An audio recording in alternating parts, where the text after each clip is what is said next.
Hello, Rebels. Welcome to the base. Steve Hilton here. Kristen Garcia-Dumont is with me. Kristen, how are you doing? I'm doing great. Excited for today. Yes, because we have a really special guest today. He's the Archbishop of San Francisco, and we got so much to talk to him about. The immediate reason I wanted to talk to him was a really fascinating article he wrote recently in the Wall Street Journal. We'll get to that in a moment. He's with us for the whole episode today. But first, of course, you know what I'm going to say. Make sure you subscribe. Have you subscribed already? If you have, that's fantastic. Apple, Spotify, YouTube, wherever you get your podcasts, please sign up, spread the word, and help us to grow California Rebel Base.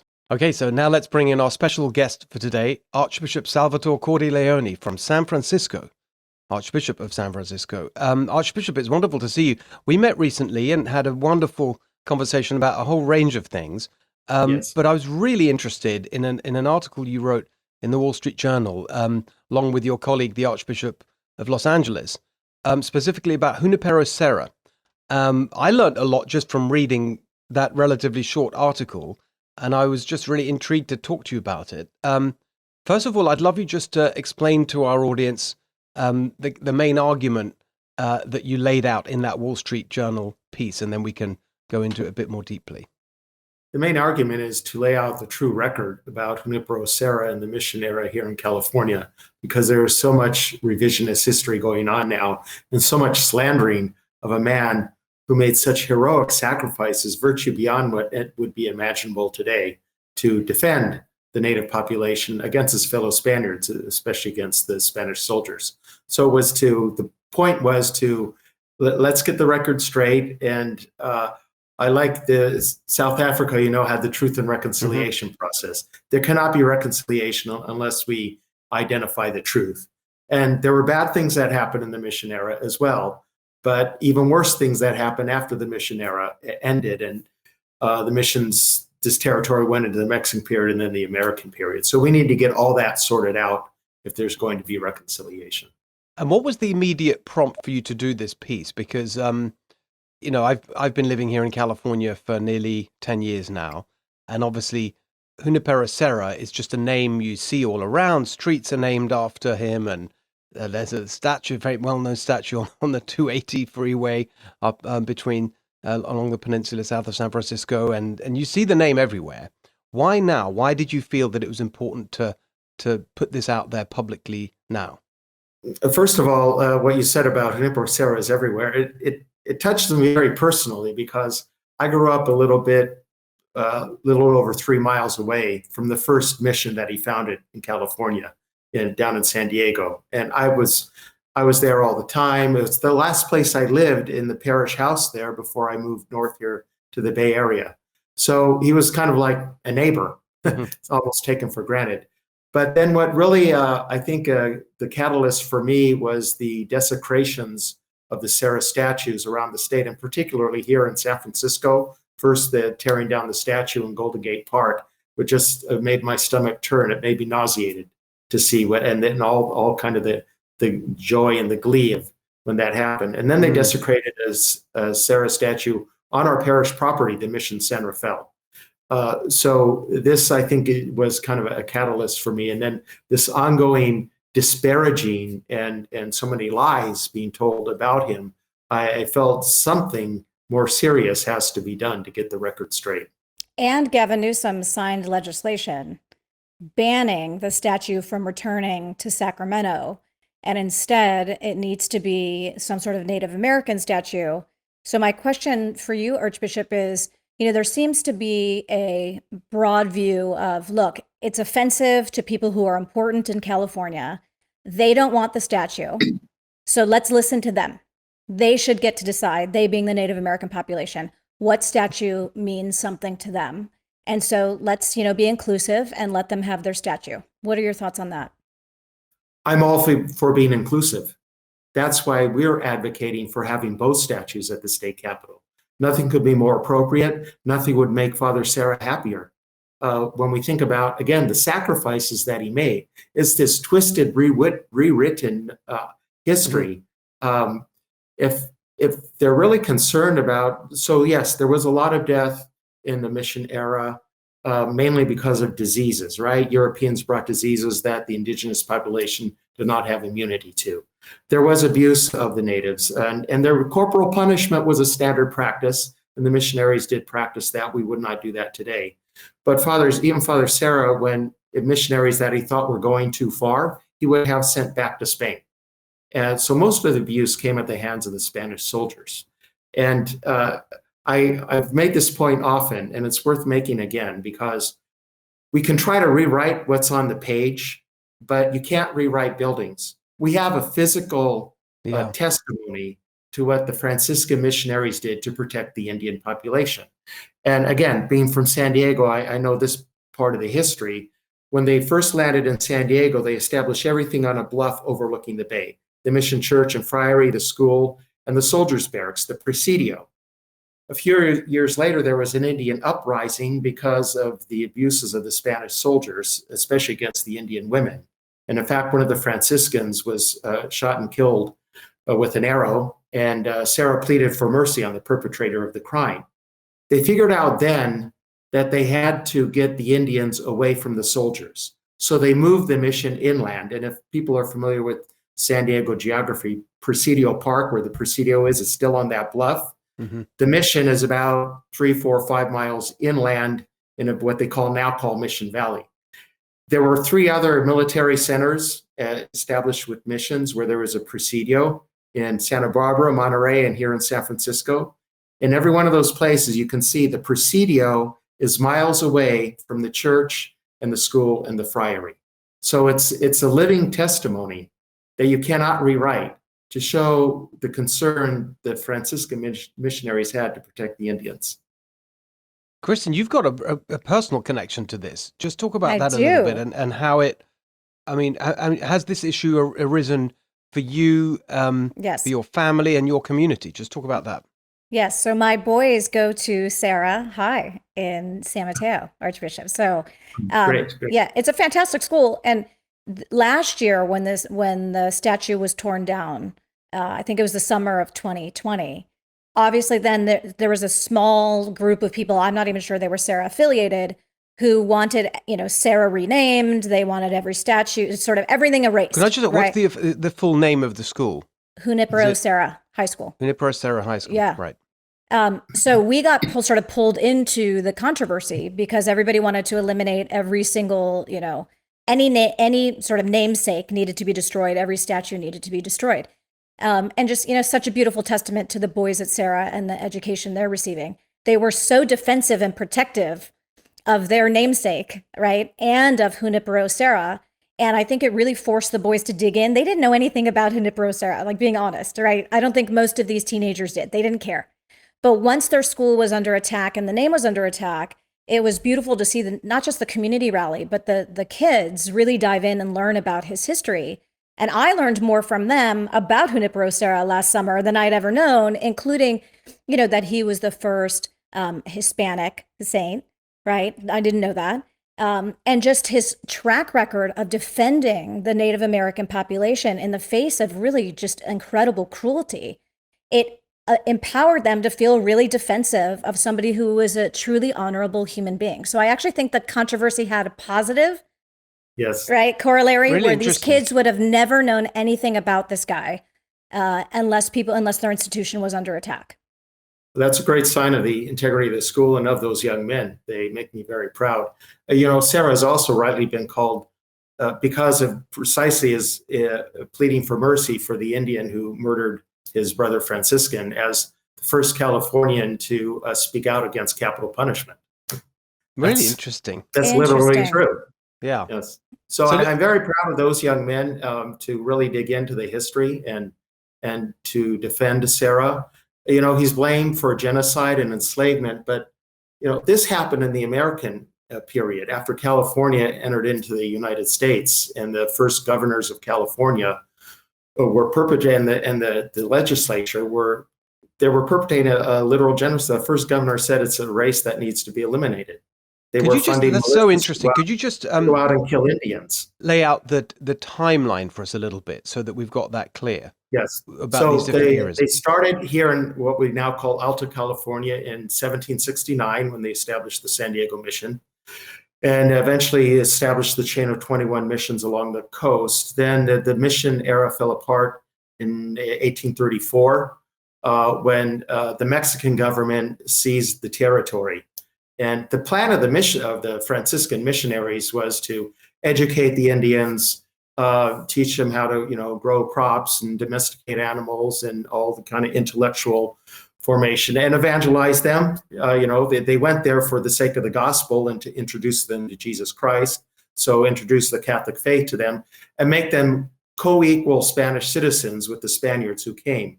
And then eventually, when they learned all of this and were capable of self-governance, to hand the territory over to them for their own self-governance. But they did not get there because the Mexican government seized the land, basically stole the land from the church and what would have been the land belonging to the Indians eventually. And then when California entered into the Union in 1851, well, it became a state, and it was a territory before then.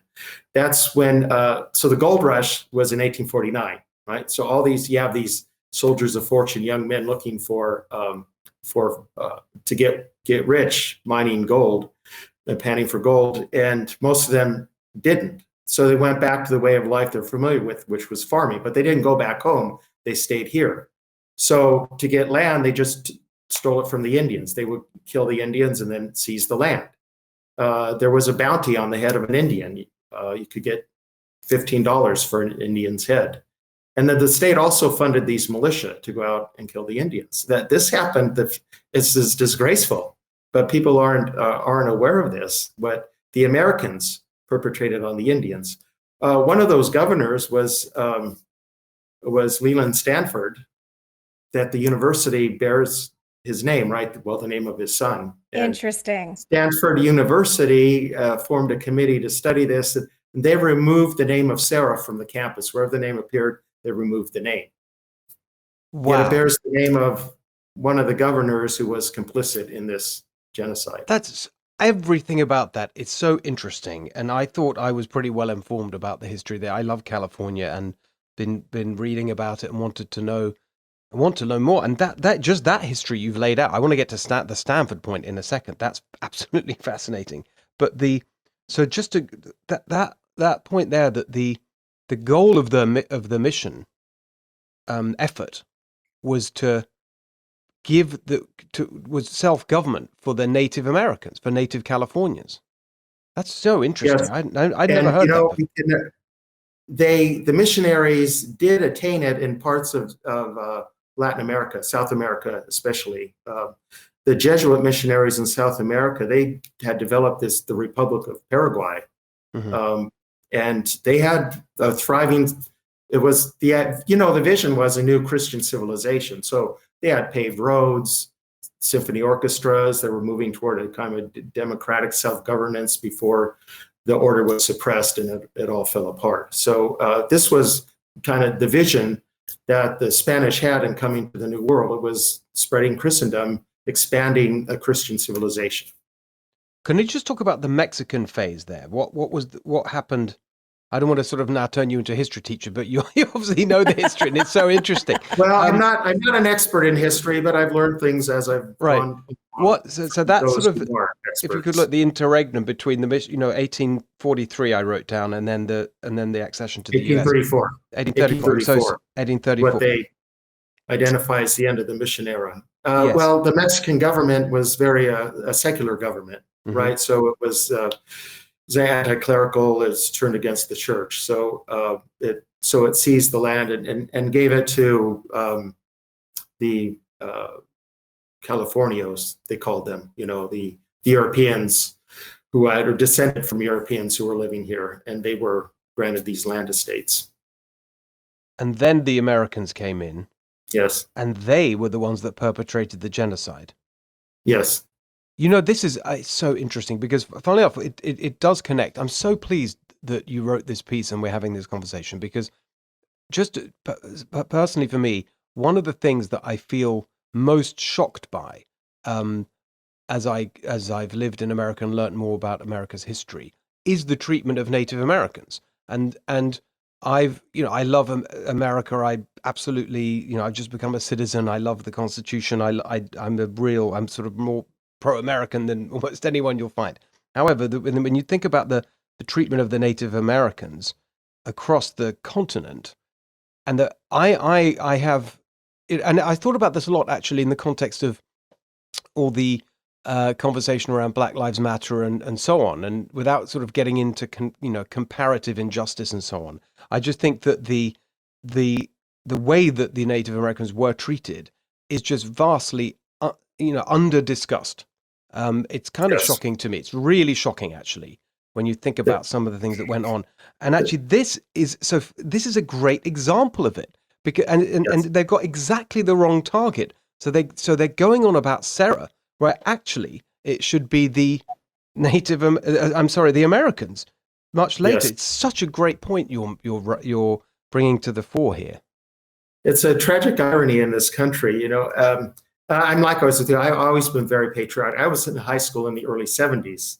And in that era, I was patriotic. I've always loved this country. But we have to admit there has been a scourge of racism in this country. And so I'm not coming at all from a woke mentality. I'm patriotic and I love this country. But any group that's immigrated here has had to deal with discrimination. I'm a descendant of Italian immigrants. Italians were very discriminated against when they came here, but eventually were able to fit in and take advantage of the many blessings this country has to offer. But the two groups that have been most oppressed are the only two who did not come here of their own free will: those who were here already, the indigenous population, and those who were forced here because of slavery. Yeah, and that's kind of the tragic irony of this country. Right, but it doesn't translate to a rejection of American or American ideals. Absolutely not. Right. It's we have to dig in. It's light and darkness, right? So there's this terrible racism, but white men went to war to free the slaves in the mid 19th century, and white people joined arms with the blacks in the civil rights movement, and it was dangerous. Of course, Martin Luther King was a we can consider him a martyr for civil rights, but others, they risked their lives advocating for civil rights. White people did. So there's a lot of light as well. And my own thinking is because, okay, we don't have a religious affiliation, official state religion here, but the country grew up with the Christian ethos. It was founded on mainly a Protestant kind of ethos, but a Christian ethos. So despite these injustices, because there used to be anyway a Christian ethos, we eventually got it right. We righted those injustices. Do you think the removal of the Serra statues is more about atoning for atrocities of the past, or do you think it's an attack on religion? It's his attack on religion and Western civilization in general. It's part of cancel culture. Yeah, it's interesting because I think those who advocate for it get a hold of the narrative and trick people into the narrative by perpetrating this myth about the abuses of Serra and his fellow missionaries. And maybe the Stanford thing, Steve, is an example of that, right? Yeah, well, that's right. I want to really focus on that a little bit, just because it's such a sort of it's a blatant example of it, where they're doing their virtue signaling. Correct me if I'm getting this wrong, but did this all happen? Like they're doing their virtue signaling by saying, right, we're going to get rid of all the references to the evil Serra, but they're keeping the name of their founder, who actually was the person who was complicit in the genocide. Is that correct? Yeah, I don't know to what extent he was explicit, like the first governor, Governor Brunette, who said it was a race who needed to be eliminated. But these atrocities were still being committed at the time that he was the governor. Yeah. Amazing.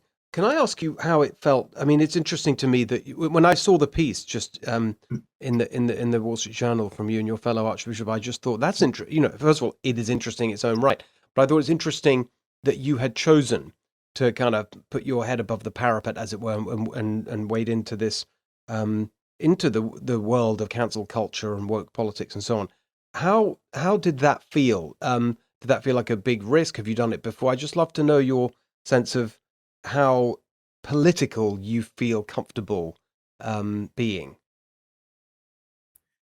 Well, the idea of a co-authoring an op-ed on Serra with Archbishop Gomez is an idea I've had for a long time, and I proposed it to him quite some time ago, and he was agreeable to it. and it just kind of fell by the wayside. And then I thought, now with the bill pending in the California on the governor's desk at the time, I thought it would be the right moment to do it. But I guess I don't really enjoy putting a target on my chest. Right. But I guess with my life experiences, I've developed some thick skin, and there are some things, we kind of use this war imagery when we're in a spiritual battle, right? And what's a hill worth dying on? Not all hills are worth dying on, but the record of Sarah and our church in this state is a hill worth dying on. So I'm willing to take whatever hits I have to in order to defend the honor and the true historical record. And are there others, do you think? Pardon? Are there other hills that you think it would be? Certainly. The consistent ethic of life, especially life in the womb, when we see the very aggressive abortion legislation that's being pushed, policies that are around marriage and family life. I mean, the family is the cell of society, and that's based on the marriage of a man and a woman and the children they bring into the world. So these are all, as to use that analogy, if I may, hills worth dying on. I was surprised this morning when I was looking for just references to you that you have a social media account. You were on Twitter, and I thought that was actually very interesting, and such a, I think, powerful way to get the message out for all the ills of social media, to have the ability to reach, particularly young people or active people in that way is interesting. But I did see you talking about the House legislation, and talking about Nancy Pelosi and sort of her views, and she seems to be taking you on a little bit. Is that your perception? I mean, she's. I'd say implicitly. I have to give Speaker Pelosi credit. She's always been respectful to me, not only in public but in the private conversations we've had, and I really admire her for that. She's a good model of civil discourse, even in the midst of sharp disagreements, and we do need more of that in society. But she does seem to be very beholden to this abortion agenda. And, as Catholics, we embrace all of the life issues consistently. Each has their own unique set of considerations, right? But this year, I have the Benedict XVI Institute to promote Catholic culture of the arts and more sacred celebration of the liturgy. And we're having a year of the homeless this year, which is going to culminate in a requiem mass for the people who have died homeless, a newly composed mass of sacred music to hold up beauty as something that heals and unites. But the point, I keep making is, from our Catholic perspective, it's our advocacy for the homeless and our advocacy for life in the womb. It's comes from the same place. It's the recognizing the equal dignity of all human beings, no matter what stage of life they're in or what condition they're in. Well said. Well, Right. it's interesting because, and some of the things that we discussed, we had a real connection, certainly on family, but also on this notion. Do you remember we talked about the idea of subsidiarity and the power of Yes. neighborhood and community, which has always been a really animating part of my political philosophy. Could you just talk a little bit about that? I think our audience would really be interested in your perspective on what we mean by that word and what you understand by it, and how it's relevant to your faith. Yes, this is a key principle of our Catholic social teaching, the principle of subsidiarity, that the subsidiary society, they're kind of closer to the ground, they're more personal, and the care for individuals should be done at the appropriate level. So there's the overarching society, so like the government of the country. But then there are lower levels of government, of states and regions, and for us, counties and cities. But there's also other communities, principally the family. The family is the principal subsidiary community. Then there are churches and community organizations and so forth. These are the ones, and I'd say faith communities especially, that know the people well. They know the reality on the ground. They're the ones who know how best to respond to needs. So the overarching societies, what we call the primary society, should support the subsidiary societies in doing what they do best.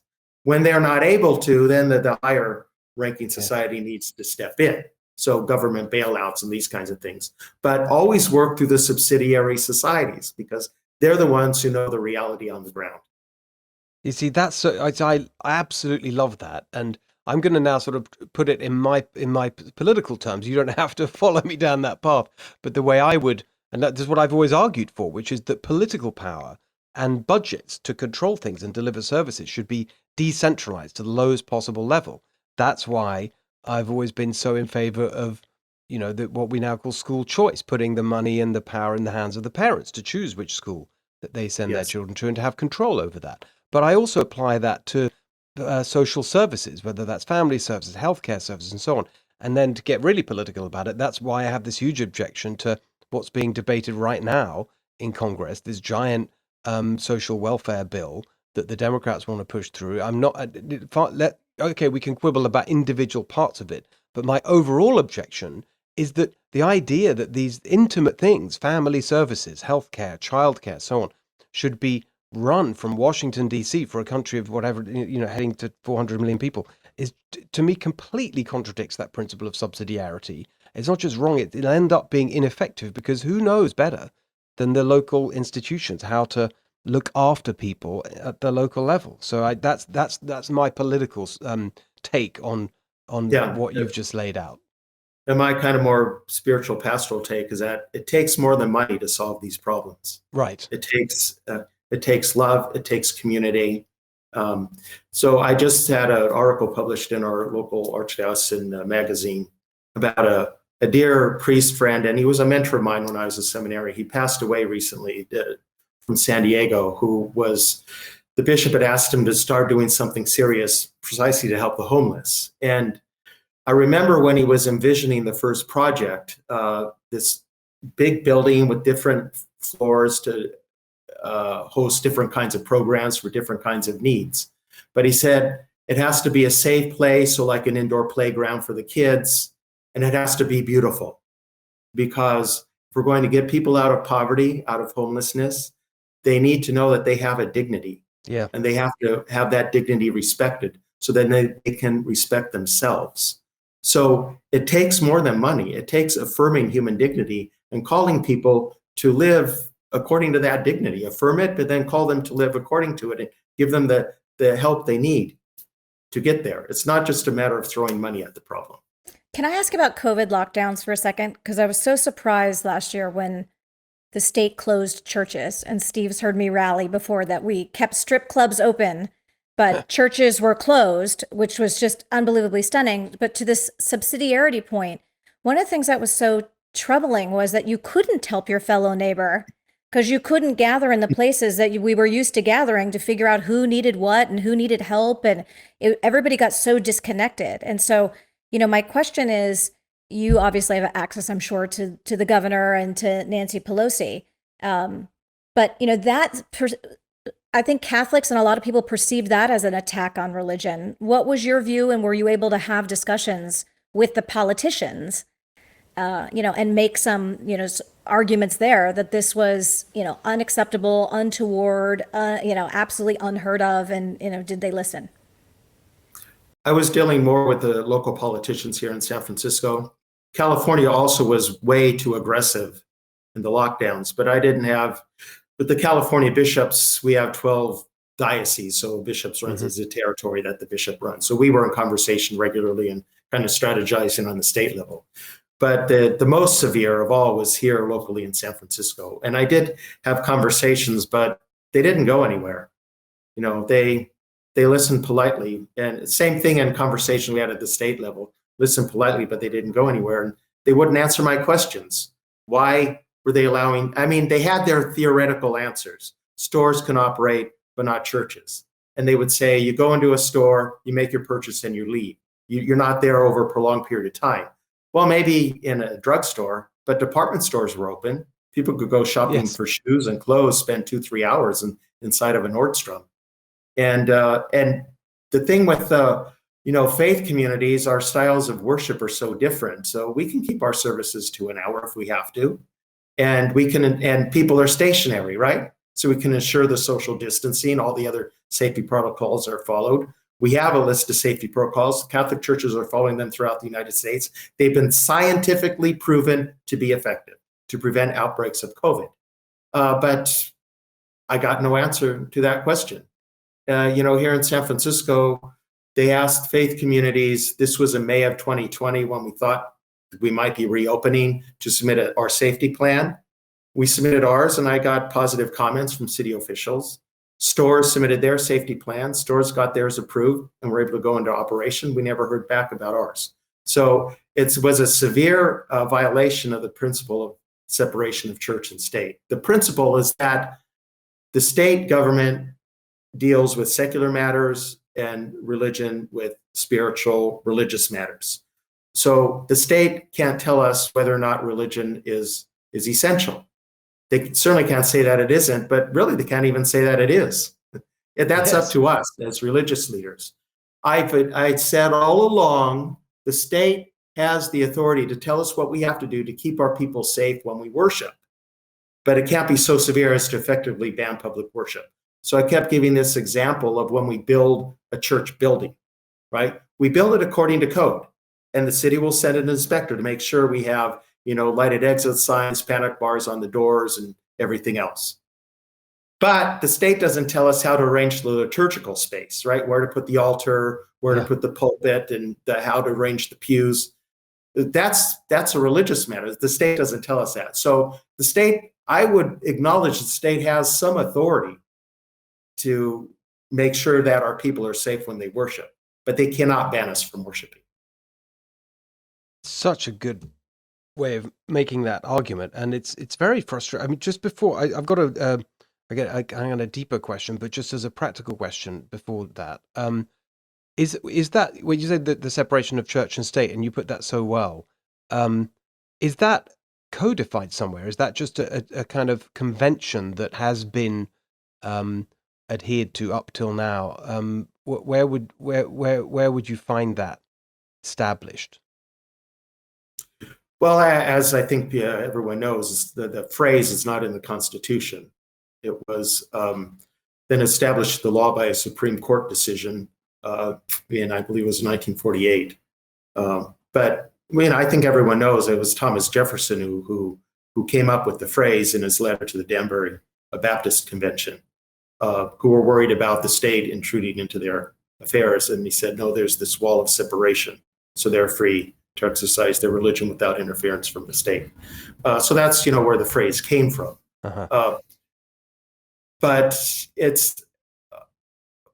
the separation, again, it means that the state does not regulate religion, and religion does not control this. The state has to allow religion to operate and to be free to exit, not just within the walls of a house of worship, but to live their faith in the public square. Especially of all places in America, given the history of the founding. The deeper question, it's a founding principle of our country, right? The deeper question is just about I guess you could call it the secularization of society. One of the things that is very striking about where I've moved from the UK. The UK is a very secular society, like aggressively secular. One of the most visible manifestations of that has always been, and actually to British ears and eyes, it's been very striking when you see American politicians literally use the word God, and God bless, and just talk in that kind of faith-based language, just use faith-based terminology sometimes in their public comments. That's you never see that in the UK. And one of the most striking examples was when Tony Blair was prime minister, actually, who converted to Catholicism while he was prime minister, very deeply a religious man, actually. And he was in an interview with, I can't remember, some news organization, and he was around the time when he did he had announced his conversion or just happened or something. And he was asked about it. And his press secretary, Alistair Campbell, a very powerful figure in the Blair government, literally put his hand on the prime minister's arm, and then looked at the journalists and said, "We don't do God." It's like, we're not talking about that. That is just not part of our culture. We don't do God. And that phrase became kind of representative of that whole secular approach to things. Now, in America, it's always been very different. One of the things I admire about America, and it seems to me that's really changing and pretty fast. What's your thought about all of that? Yes, it certainly is. And secularism would, they purport to be religiously neutral, but secularism is its own form of religion, really. Mm-hmm. No society can exist unless it has some commonly held values and principles by which people live and interact with each other. And secularism has its own. It has its own infallible dogmas. You know, I go for walks in neighborhoods and around here in the Bay Area, and I see houses with signs that say, "We believe in."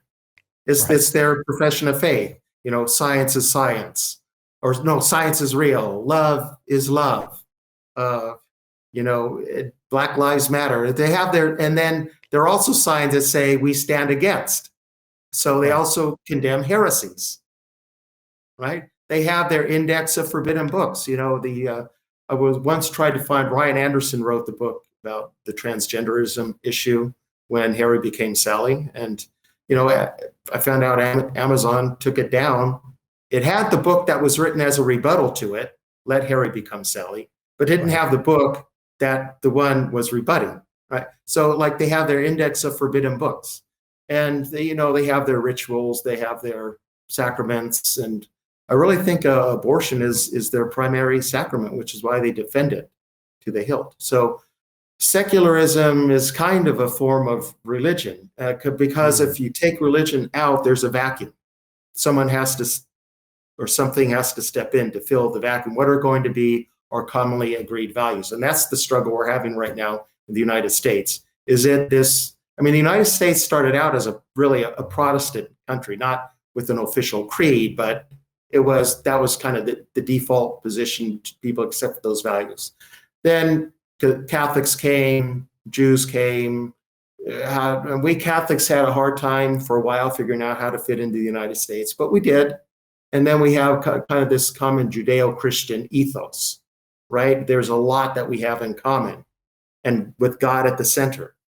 But now it seems to be there's a struggle between that and kind of the secular agenda, the secular creed, and that's what we're struggling with right now in the United States.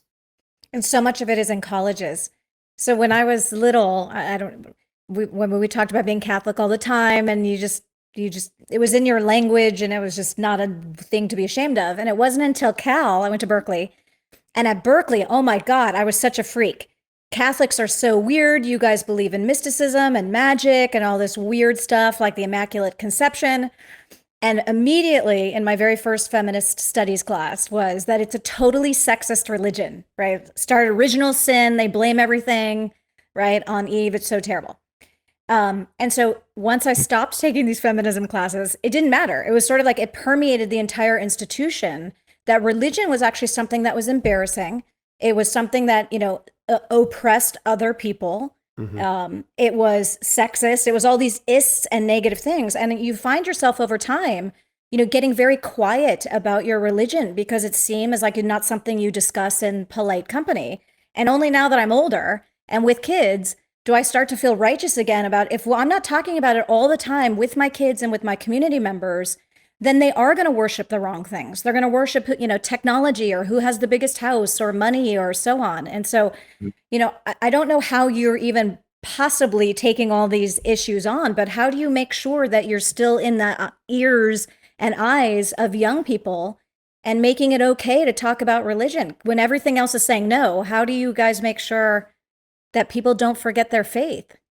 Well, you experienced the infallible dogmas and how the Church of Secularism punishes heretics. It brokers no dissent in their infallible dogmas. For us, we have a school system. We have to be very attentive to make sure we have, you know, a good Catholic community and teachers. So, the hiring and managing the school is very important. We have faith formation programs, but principally, it's I think people mostly have their faith formed at worship. That's why I formed this Benedict XVI Institute for Sacred Music and Divine Worship. Worship has to be truly beautiful, reverent, express a sense of the transcendent. I find that's what attracts young people. Young people are attracted to the faith when they see beauty. They recognize it when they see it. They love the tradition. They love the chant and the sacred music. They love beautiful churches and reverent liturgies. So that's kind of what draws them in.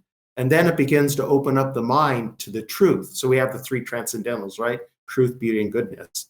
And different people will connect with different ones, but we have not really leveraged beauty as we should. That will attract people. And then it begins to soften the heart and open the mind to maybe discovering more about what does the church really teach and why.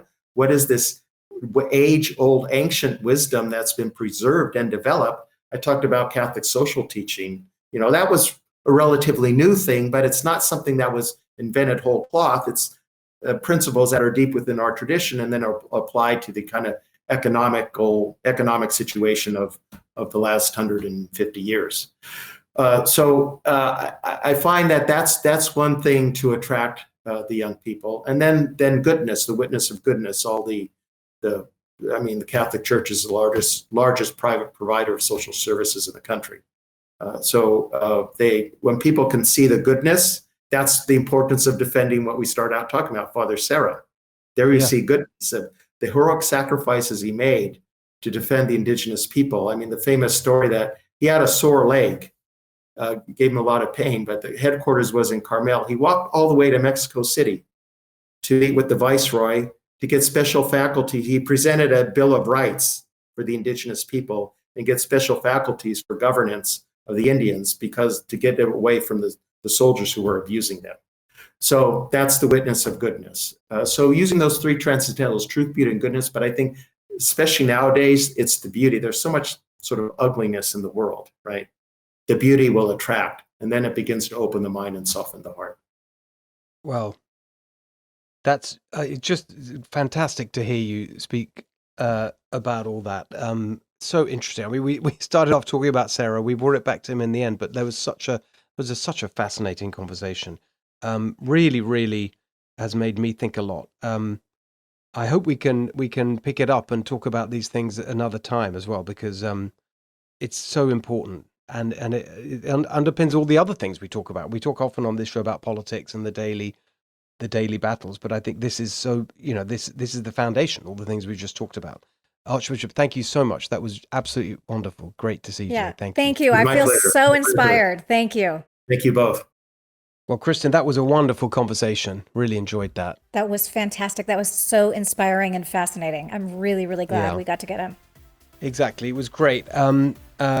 Lots more like that, of course, at California Rebel Base. Make sure you subscribe, Apple, Spotify, YouTube, wherever you get your podcasts. Help us spread the word. And do please come back and join us for the next California Rebel Base. Bye.